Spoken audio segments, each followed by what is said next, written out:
I'm Maria Menounos, and you're tuned in to AfterBuzz TV, the ESPN of TV talk. Now, let the buzz begin.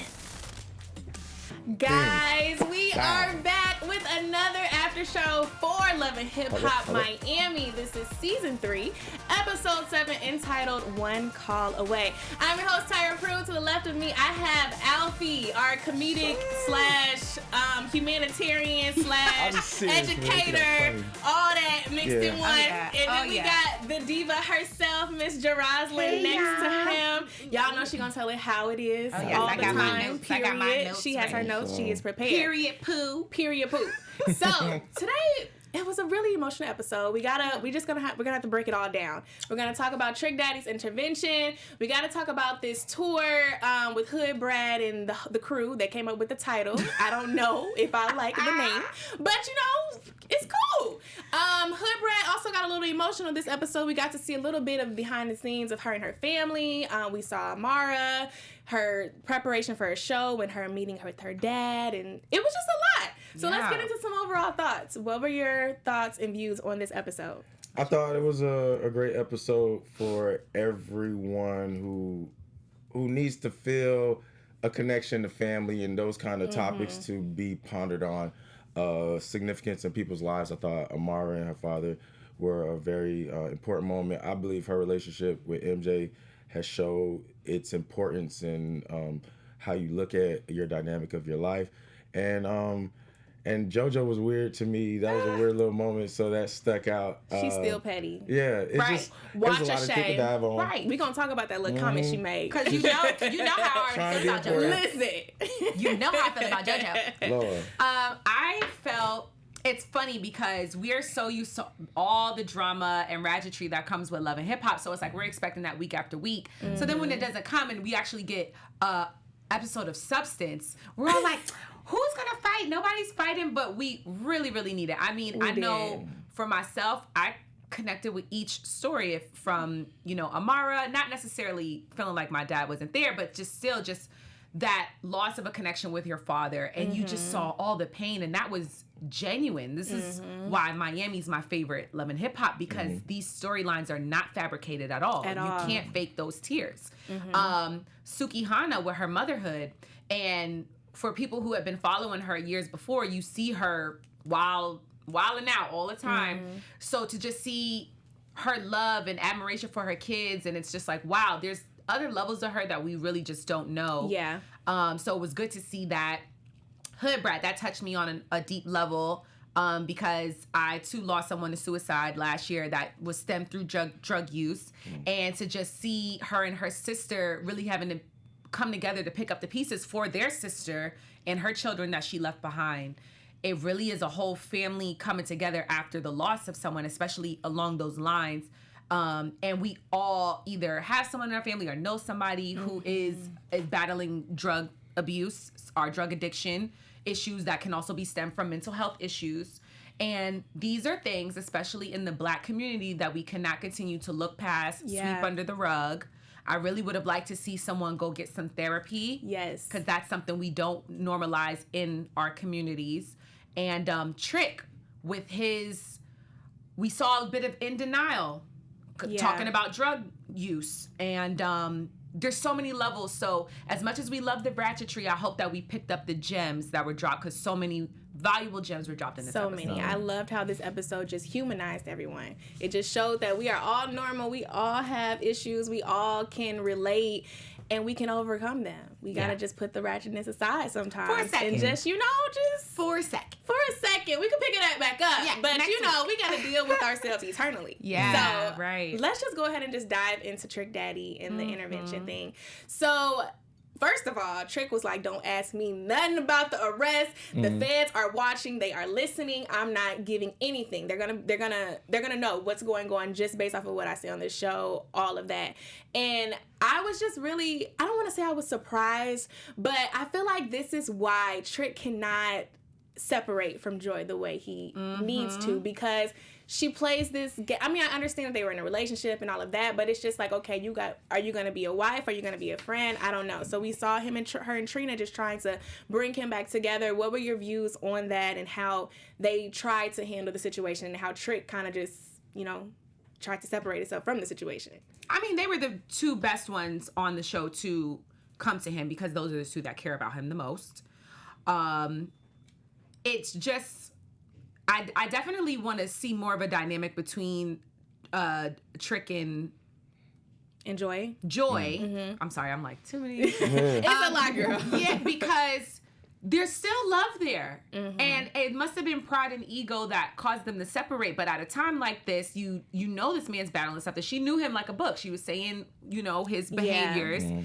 And it takes someone like that would probably be able to hold him accountable in a way that other people probably aren't. Mm-hmm. I don't want to say like she shouldn't be that way. It's just with their situation and with him being so fragile, I just think she should tread lightly with that. It's a sensitive topic, but sometimes when you're confronting someone with this issue, you have to be straight up because they're going to beat around the bush as much as possible. You got to really just have the real conversation. Like, do you need an intervention? Like, do you need to go to rehab? Yeah. I really liked how she pulled Trina out and was like, look, you're not going to take me serious if Trina's right here. Mm-hmm. I need to just be like, I just need to tell you, you need to get on track. You need to get your eating habits correctly. You need to do this. What's your thoughts, Alfie? It's really adorable from where y'all coming from. It's adorable.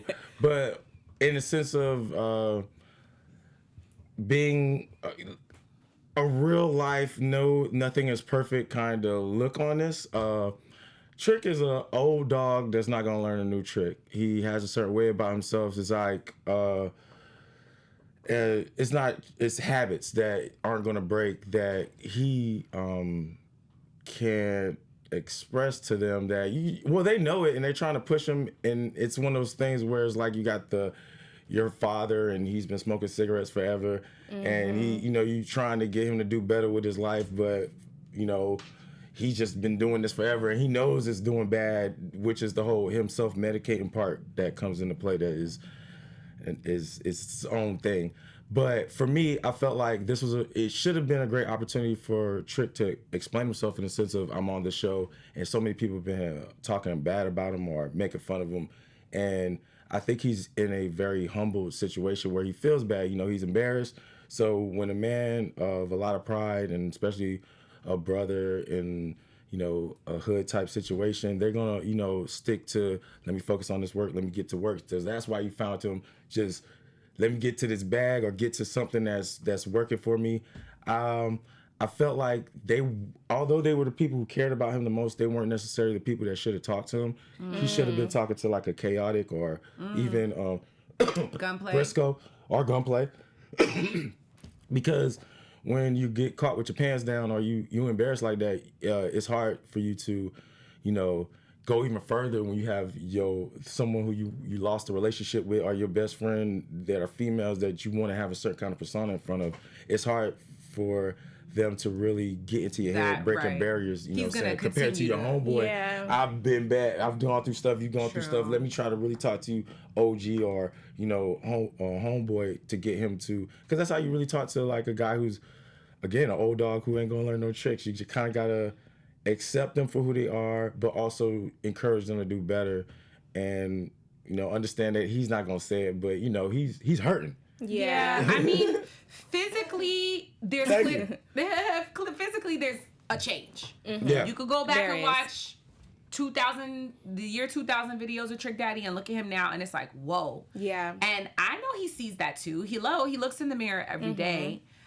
So who's to say that doesn't lead him to more bad behavior, because it's just like, you know what, nothing's gonna change anyway. So, and then he got the lupus thing, and he's not really checking that, and that's another thing about the African American community. Us going to doctors to figure out how much of this is us messing up ourselves compared to it may not have nothing to do with his sickness. He thinks it is, and he won't and he's doing self-medication as on another level, but it's like the choices you make dictate, what your options are. And I feel like he's put himself in a situation where he doesn't have many options because he doesn't know facts, and everything is off of, me, I'm gonna be all right, and that's how you only give us medicine to cure. Not to cure us, but just to help us maintain. Yeah, and that mentality. If you somebody who's gonna smoke, to heal yourself, that I'm not gonna stand on you standing on what you think society's gist of medication is if you're not properly trying to go about those avenues.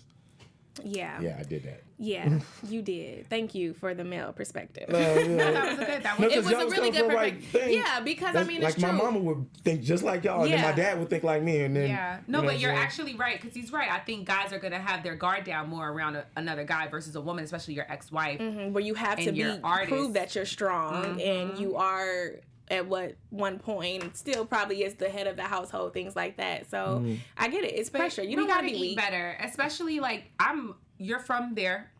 I'm originally from Houston, but I relocated to New York, grew up in New York, but I still go down to Houston and I just see like, oh my God, like the eating habits, the way of life, it's still just like very like, dang, like this is not gonna help you. This is gonna set you back. Like you gotta drink more water. Why are you drinking a big cup of soda? But at the same time, sweet tea. I eat that food all the time. I have abs and body parts because I think it's a lifestyle. Right. It's a lifestyle too. Genetics. But my lifestyle is very active. I do a lot of dancing. I do a lot of. I played football as a kid. You go. So that's a good balance. You have to balance it. So don't you let that Miami, that Texas Southern food fool you. It's because the type of people who are involved in that kind of are Caribbean or very like chill. They're not active, so that equals that. But if you eat and you work out and you take care, drink water, do all those things, that food is just gonna process lovely. Yeah, because I still, first of all, I'm addicted to Pillsbury Doughboy cookies. I eat them every week, but I balance it so much with so much more healthier foods and water and working out. Yeah. It's just important. But speaking of what's important, you know what's important? It's all these lovely people watching us off on YouTube. We thank you for giving us those 5 stars, those comments, those likes. We see it. I see what you be saying about me. I see what you be saying about them. And we love it. We thank you for making us the ESPN of TV talk. Come on. I love it. That was so good. What you say. Yes. That was a great transition and a great segue. Yes, a great segue to this tour, honey. Okay. So we now meet up with Hood Bratt. Is it Chameleon or Chameleon? Chameleon and Sukianna. Like Okay. Chameleon. And, you know, they're not giving up their dream for this tour. They're like, look, we messed up, but you know what? It's time to pull it together. We have to prove ourselves to not only the community, but I really feel like they're trying to prove themselves to Trina again. Like, I think we messed up, but you know what? We're going to do this and we're going to make you proud. So they came up with these names, child. They said $2 hoes. Sorry, Josh, if we can't say that. What was the other one? Baps. That's the final. That's the final one. I wrote it called? down because it was funny. 3 the Hard Way. 3 the Hard Way. Their own version of Bees with Attitude. Dang, that is. And then they came Bees up. with Attitude. They came up with Babs. That was not really nice. Unique. I think they could have came up with something better. I think so too, but well, it shows how difficult it is to do that as we're new artists. I mean, that's what what they lost out of the structure of Trina was somebody who's gonna set up things and they could just focus on their talent or whatever. Now they got to worry about who's going to be the manager, who's going to oversee this. Yeah, it wasn't really their forte to come up with a name, but they did it anyway. And that way you're going to be a group. I mean, I think that's like the last thing. Y'all need the first thing is who's going to oversee this so we don't beat each other up and try to steal each other's money. Who's fundraising? Yes. Who's sponsoring? Like costumes. You know, the name can come later. Exactly. When we have our whatever. But yeah, so they're trying to figure it out. And during this, little girl's time, we really saw a sisterhood moment between them. And I was really shocked because we saw them, get us some. Okay, get them Exactly. And to see that coming together of, you got this struggle when Sukianna broke down, just talking about how it's hard. And just for her to be able to be free and have that release around them, it was just beautiful to see. What were you guys' take? How did you guys respond just seeing that moment? Because I personally didn't think Sukianna had something like that in her. That part, because of what they represent, but when you look at even last week how they were acting, and then this week when you see the backstory, that's where all that ratchetness is coming from. They are all in pain. Every single one of them is coming from something, and they gotta fight and fight and fight. And so this is what I want to say to all of people who are watching this and it relates to them, it's like, focus up. You know, because it's like, why you want to sit there and entertain drama, foolery, when you really got goals and aspirations that you fighting with somebody, taking sub shots at them on Instagram and coming to meet them, fighting on Instagram Live. It's not going to get you closer to your actual goals of putting food on the table for your kids and being a successful artist and having people take you serious in your music career. So it was nice to see them come together. I really hope that they can stay this way. I'm interested to see the course of them trying to come together on this tour with their strong personalities and if it continues to be so friendly.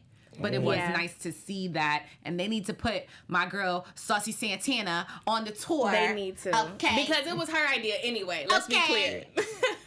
She gave them that entrepreneurial mindset. I'm like so obsessed with Saucy. Like, we posted a twerk video of her this week and I watched it too many times. Like, I was like, why am I watching? Well, she's back next episode. Yes. So we're good. Yes. What, did you have an opinion on Sukianna and her, the tour, breakdown? Well, I feel like when you jump somebody, it brings you together with people on another level. And for some reason, well, like, it's for real. It's a very ghetto bonding experience. But I knew they were gonna be able to come together after they tried to get Nikki. I was like, I bet you they want to work together. There's just gonna be all this harmony because they got that aggression of competition out on this one person, and then now they're trying to figure out. But they're like, you know, I do not believe in jump. Only one time I kind of jumped somebody, and I did it. She was fighting my friend. It was a one-on-one fight, and my friend started losing. And I can't sit there. You can't sit there and watch your friend lose. But so you don't jump in. You just be like, you know what? That's it. I and was break pulling it up. her off, but then she started hitting me. I was like, now hold up, now you ain't gonna be hitting me back. I thought you were gonna say her friend tried to jump in, and you was like, we're no, not it was doing only that. 3 of us there, so it was a little jump, but that was so minor, and I swear I felt so bad afterwards because it's not my character. But then your best friend be like, "You my best friend. Thank you for getting that girl off of me." We stopped being friends a couple of years after that, and that's why she can't fight. I should have just saved it, so I would have never jumped nobody. And I jumped it because of you. Literally, damn. Yeah, exactly. Damn. I didn't think that was gonna turn that way. I thought that was gonna be like. Speaking of a damn moment, y'all, it didn't bring us closer together. Jojo and Shay are friends. Not really. No, exactly. Thank you, Alfie. Okay, we see between the BS. But Shay told her, I love her. Like, I love you. I miss you. Like, I'm so happy we were able to sweep this under the rug. First of all, backstory, they were friends. Jojo was apparently messing with Pleasure P. Grind on me. Yes, grind on me, Pleasure P. That's what was going down. Shay found out they had this whole little brawl. You guys know what the tea was. Yeah. And so now they finally have this little, moment where they come together. Powwow. They discuss what it is. They actually both admit that they were wrong in the situation. I did like seeing that. They were both wrong. They were both wrong. And I like that Shay made the point, like, for a guy that didn't want either of us, which is the fact. And that was the only thing that was refreshing. Okay, it was refreshing seeing them get along, but that was the most refreshing because females, we love to fight over men, but no one ever wants to just state the truth of the matter. And it's just like, he ain't won't neither one of us. No, It's like didn't. He literally played both of us, and it's no need for us to be like, here we go, we'll let you talk soon. But it's no need for us to be like, as women, we just have to do better and not stop letting these dudes just throw us off. Shay, girl, we don't see you do this about 2-3 times with 2-3 different dudes that on 2-3 reality shows. And we just want to see you win with one dude that really is gonna rock with you because you're so pretty. I love Shay. I love Shay Bucky. too. Bucky. Sorry, y'all. We call Boots Bucky, so they was coming for us in the comments. Whatever, y'all. Okay, with y'all 2004 checking us back to 2020. But it was a beautiful moment to see. Okay, let it out because you I gotta just want talk to say your this stuff. because y'all said something very interesting. You said, it's all about this dude who didn't want them, which is, I give it this. It's possible. Everything's possible with communication, getting misunderstandings. But the way Pleasure was representing himself on the show, I don't think he necessarily played them. I think they played themselves by allowing themselves to go extra and not see what was right in front of their eyes, or maybe he spit game and I don't know if you. Yeah, because come on. But you know when someone's flirting or someone's going to say something nice to you. So that is on you too. No. When dudes be all texting you or when y'all together and he's like, I love you. I want to spend the rest of it. You need to have my babies. Like, you're and then you go and you be with somebody else. You're playing me. You're playing me. Okay. Yes, they were wrong for fighting and doing all of that. Cool. But at the end of the day, he was the source that planted this. And we cannot disregard it. Women, we act on emotions. And we're jealous. We're jealous beings. That sounds like an excuse to me. All I'm saying is, and it's not like you're giving him an excuse. But you just said JoJo go from guy to guy to guy. She can't get right. Is might something wrong with JoJo in that situation? She seems like she wants clout. She keeps, even with the MJ situation, he don't even know her, and she's like, I met you before. He didn't even check that she was going to somebody else and be like, no, he was all in my thing, trying to act like I was trying to holler at her. There's a lot of girls who live in La La Land. There's a lot of people who aren't, emotionally sound to deal with real relationships and how real relationships are. I still don't trust I'm about to JoJo. say. And I think Shay, everything she was saying to her was genuine. It was so genuine. And we saw that at the show. JoJo's energy tells it all. The tone of her voice tells it all. Like, she doesn't care. She's just happy to get a little camera time because this is her only storyline. And that's what it feels like. I don't know. We need to watch JoJo. And I know. Didn't she say something shady to her? To Shay? Like during their meeting? During the meeting, I don't remember. In the confessional. Was it the confessional? I feel like I just remember at the part when they got to the concert and Shay was like, oh, gave her a hug, blah, blah, blah. And she was just like, oh, this is MJ. And she was like, oh, I know him. Like, we've met before. That's when it was just like. But that's what lets you know something's a little fishy with her, because you don't pass it off as, oh, we met before, like it's nothing, but you're really trying to make it something to somebody else, where Amara's looking at him crazy, and then she says, oh, we talked, remember when I said we spoke before? This is what I mean. He ain't say nothing then. He'd be like, I didn't know it was like that. They sprinkled that in to show us something else is going to happen. Yeah, because you got to be careful with girls like that. I swear, I'm queen, play it off. What? One time I saw one of my exes, I was on a train with my man, and we just acted like we did not know each other, and I was like, that's what I do. Like, I mean you was done, but good. Yeah. I'm happy you did not say that. Well, yes, we need to keep an eye out on JoJo. They won't blame pleasure. Just a Miami boy.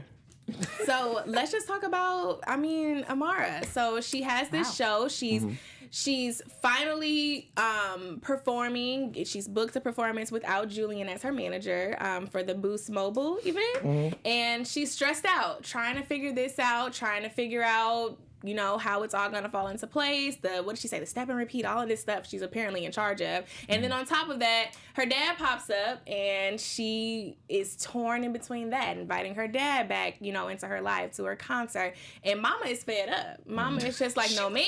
She walked out. You must have forgot that he forgot about you. You must have forgot that I raised you raised you. And she specifically said it is unfair that he wants to come in now when you're successful. How did y'all feel about that? Because I kind of feel Mama like it's not fair. I broke my back to raise you, and now because he has cancer, which no shade or anything, because clearly cancer is not a good thing, but I get it. When you get cancer, you want to you want to get that time back. You've realized you just had this awakening, I feel like. Great timing. Yeah. And she's 30 years old? Going on 30, like a grown woman. A grown woman. Whole life. You see videos of her as a child performing, so that means the mom who you see, she doesn't speak English. She's an immigrant coming to this country. Yes. Imagine what she had to go through, and raising a daughter on her own, and a daughter who has her sights on stardom. And so she has to take her to these auditions. She has to put her in dance class. She has to put her in singing. Point. Yes. She can't really speak And then English. for him she can't. And then for him to have the excuses, oh, I couldn't get my papers. Okay, but you could write letters. That was such a bad excuse. It was such a bad excuse. It was such a slap in the face for anyone who even has dealt with that. It's just like, but bless Amara. She is such a good person. You see, at times it's like, she is pretty naive, but she leads with her heart. I don't even want to call it naive. It's that little girl in her. Like, she never got to live that daddy-daughter little girl love. So when he comes around, that just comes out. I don't even want to say it's her being naive. It's just, she's still a kid when her dad comes around, and she didn't grow up to become a woman and build that, relationship with him. I kind of take it as the opposite. I think it comes off as naive, but she's actually been the biggest person ever. I think it's hard to not get wrapped up in your emotions and see, the end before it comes. And I mean, she wasn't caught up in the fact that he wasn't there. She was or even more so, she accepted it and was like, even though he did that to me, I don't want to do it to him, because all that is lost is time. And once he's gone, he's not going to get back. They aren't going to have those conversations or whatever jewels of information he could have dripped on her before he passes or whatever like that.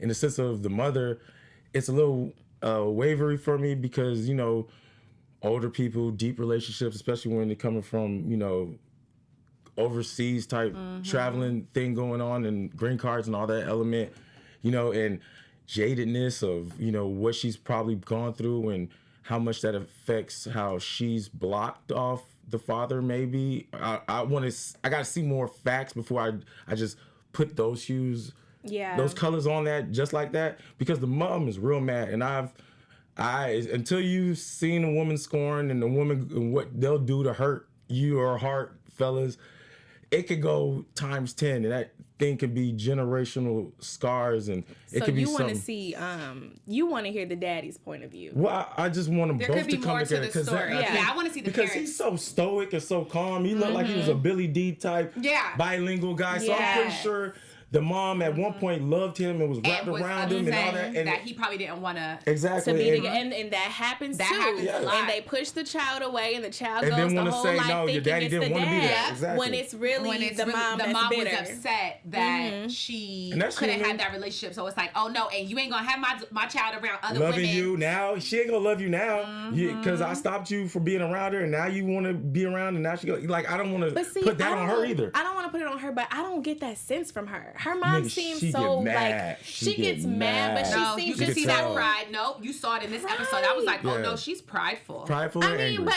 to us, in a sense, it's cool because, like you said, she struggled. Yes. She's an immigrant. She struggled. Yes. I don't know. I feel like she's a wise woman, and I feel like she's that mama that just puts you in line and goes, look, this is what it is.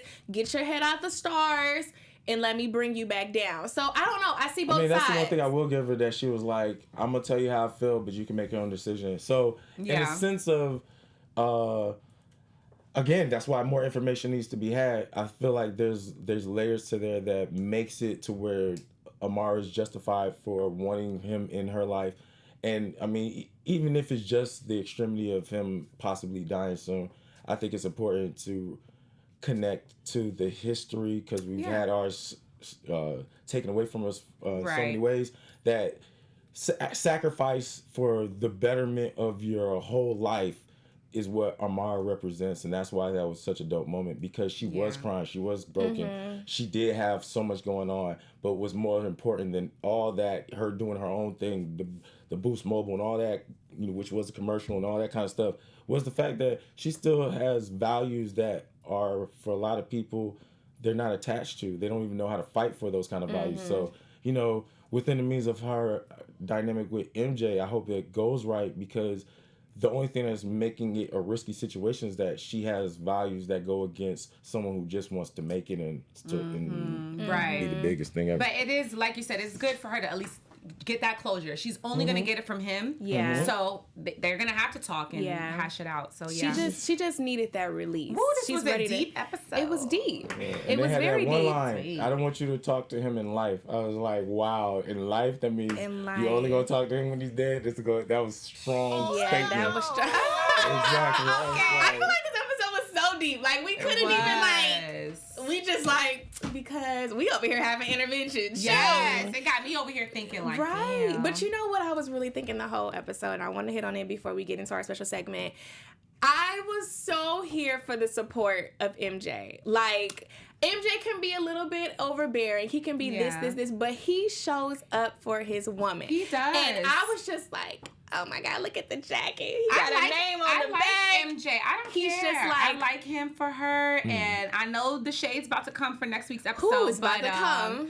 I like him for her, and I really would like to see them work, because you see she's a good person, and we just need to get to know him a little more and see if he's as good a person as he claims to be, but regardless, what we're seeing right now is that he's down for his woman, and that's the kind of man you want to have by your side. That's what you want to have. Not all the money. You want to have a man that's down for you and just you. I feel like y'all talking about me. Stop. Boy. Anyway, okay. So let's go ahead and get into our special segment. It is called "Who Brought the Miami Heat?" I don't know who brought the heat this episode. Pretty much, we talk about which character on the show did they thing or acted a Amara's fool. mom. Okay. That's a good one. Let's get into Mama it. La Negra brought the heat. Yeah. She did. She brought the heat. She didn't care how long it has been. She like, no, you don't talk to that man in life. In the light. And walked off. And we walked- was like, oh. She said, "Do what you want," and then gotta drop that mic. So to me, I vote for Mama La Negra. Yes. Okay. I definitely see that. What about you? I agree. What's my, At this point, no, Mama I'm honestly Negra. like, dang, who else brought the heat though? Low key. I mean, JoJo got undertone shade heat. I'm telling you, she's trying to shoot shots and JoJo always find brings the herself. heat. So that would be the other one also. Whoa! We did not talk about we didn't talk about Hood Bratt. Oh my God! The Oh, her whole sister. intervention, the whole sister thing. Oh, yeah. We Yeah. touched on it, but yeah, let's talk about Real it. quick, y'all, it was so emotional. And I really feel for her sister. Like, you know, she, even though I get the whole, like, talk and how Hood Bratt broke down and things like that, I don't think she really still sees how hard it is on her sister. Like, even through it all, she was still like, you know, I'm grinding, blah, blah, blah. And her sister kept trying to beat in her head. Like, it's not financial, honey. I just need you to watch these kids for a weekend. Like, I need you to just be present. And it was just really heartbreaking to see. And then especially just hearing the quote that she said, like, her sister was like, you know, if I ever kill myself, I need you to take care of my kids. Like, that was just a lot. Yeah. Yo, like I said, I dealt with this, and it's very draining, and it really takes everybody coming together, everybody pulling their part. And so I get what Hood Bratt's saying, like, she's really grinding to put on for her family, you know, to kind of help release them from this. But at the same time, it's like, you gotta make it more of a priority to help your sister with the kids. Like, you have to be like, no, like, okay, I'll work every weekend, I'll take one weekend off a month to take the kids. So then those 3 weekends you have the kids. Because come on, it's like, and I you know what, but hats off to her and her sister for keeping those kids and not letting those kids get separated, you know? Yeah, that was beautiful. That is. I'll give you that. I'll say this. Don't let your dream be an excuse for you being, not be. I don't even want to call it lazy, just being like selfish, because And I didn't want to say that, but that's it what it came really off is. very selfish. And I don't is think selfish. she's not intentionally No. trying to be it. She doesn't see it, but outside looking in, it's just me and my career. Yeah. I'm doing what I gotta do, but it's just like you missing the whole point. We of all it do all. it too, especially us out here in LA. Like, even today, my mom called me telling me how she had an anxiety attack, and I'm like, dang, when's the last time I called my mom? And then, you it's know, not- it's with nothing this career, it's personal. not like there's that much to get in the way of you doing both. Like, you say Right. you grinding, but you in the studio for X amount of hours. You probably got time in between. Like, when stuff hits the fan, people who are really the type of people who are going to be there are going to be there. And it's obviously that the other sister is made for that kind of wear and tear. Because she even said she didn't even take the time to mourn herself, and she hasn't had a time to be able to break or And lose herself to even to deal think with. about it. And Yeah. even in that moment when she was trying to release, it went straight back to Hood Bratt. And she had to be strong again for her because she had her breakdown. So that was just stuff. I just wanted to hit on that. I will say, for bringing the heat, I guess that conversation brought the heat because we need to be aware of mental health and all of that. So even how they just touched on that a little bit and how it's serious. Suicide is real. And call your family. Call them. Call, you know, I remember I met a guy in a park one day, and he was actually out here for treatment, and he just explained it to me so well. And he was just saying, like, you know, a lot of times, like, people think that we're quiet or just kind of in our own head. Like, he's like, we feel so misunderstood. And so we'll continue to go to drugs or out and be around the wrong people because we're afraid of having these conversations with the people who know us the most. So we'll have a conversation with a stranger. Like, he was telling me his whole life story, but he probably wouldn't talk like that to his sister. And it put it into perspective for me, for my own younger brother who's still battling it. And then for my fiance's brother, who he took his life last year, and after years of drug use. And so seeing this story, it's like, call your family and text them. Tell them you love them, or even just be like, hey, what up? Like, oh, I just watched this movie. Did you see this movie? Just a conversation. Just that attention you don't even know, you could tap them out of something that they might have been thinking about. You don't even know. So just reach out. That's just the news reach right out. There. That's the news. Do we want to bring up a little bit more news real quick? Well. Yes, news and gossip. TV news. Hood Bratt and Nicki Natural are still going at it. So, with the whole Nicki Minaj coming out with Yikes, everybody that came out with a remix, and it got the whole female hip. I really love that Nicki was able to do that. The new Nicki song got every female rapper making a remix. Nicki Natural did her remix. Hood Bratt dissed it. Then went on IG Live drunk and was like, called her Nicki Plastic, claiming she slept with everybody in Miami, claimed she slept with Trick to get her music career. So safe to say those two still aren't friends. And that's our news and gossip for life. Amen. That's our news. Well, I don't know if I should be amen in that. Right. But yeah. Okay. So real quick predictions. Everybody got 10 seconds. What's happening next week that you think? They're gonna come for Amara's relationship because she's winning, and there's nothing. It looks like you're gonna try to tear down somebody that's winning. Their father and the mother are gonna bump heads, and it's gonna be an interesting thing to see how that develops. Okay, I think Trina is gonna give the girls a chance, and she's gonna see their work ethic and be like, you know what, because it was such a good idea. It was such a good idea. She's gonna be like, I commend you guys. Yeah, I hope so. I really hope she does. Yes. Well, guys, thank you for hanging in there with us. As always, we appreciate you guys. Where can we find you all on social media? You can find me on all social platforms. Alfred Nolan Thomas 2. At Jeroslyn Diva, Jeroslyn Diva. Yes, you guys can find me on all social media platforms at Tyra Prude Official. See you guys next week with more tea. Bye. Our founder, Kevin Undergaro, and me, Maria Menounos, would like to thank you for tuning in to AfterBuzz TV. Remember, we're not just the first, we're the biggest in the world, and we're the only destination for all your favorite TV shows. Whatever you crave, we've got it. So go to AfterBuzzTV.com and check out our lineup. Buzz you later. The views expressed herein are those of the hosts only and do not necessarily reflect the views of AfterBuzz TV or its owners or principals.